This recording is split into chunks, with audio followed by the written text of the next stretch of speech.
guys, good evening. Another parcel para sa ating Valentine's Day.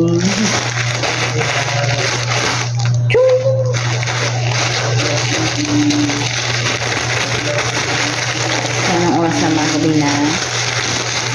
Ay, ang cute. Wow, naman. Order ko sa Shopee. Wow! Ang cute. Wow! Ang paano to? Nakalimutan ko na ito. Yan, hindi data sumahigit. Hindi sumahigit kasi ito ay grabe na pinaghandaan talaga yung Valentine. Wow! Siguro kung malapit tayo sa mga high school guys, napaganda yung bintahan nito. Minsan kasi may naghahanap din naman. At hindi rin naman ganun kasira. Yan.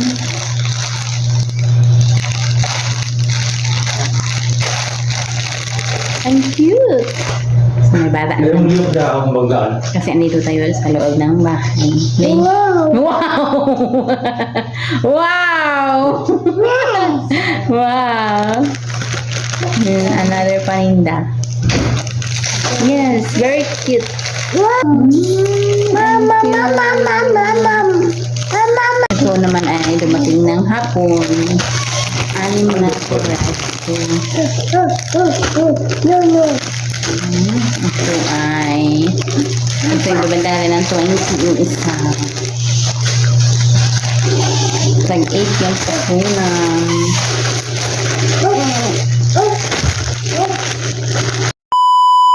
Di man ako sa balon. Kisa man day? Di lagi ako. Unsa ka ka?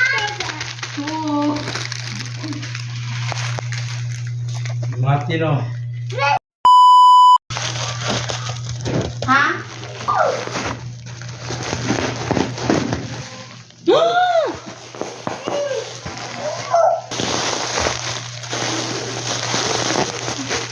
Kalau isang bot eh.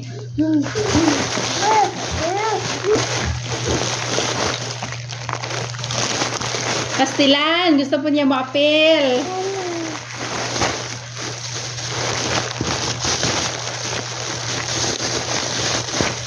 Nakuha ko to sa live, kaya inubayaan ko nito. Wow!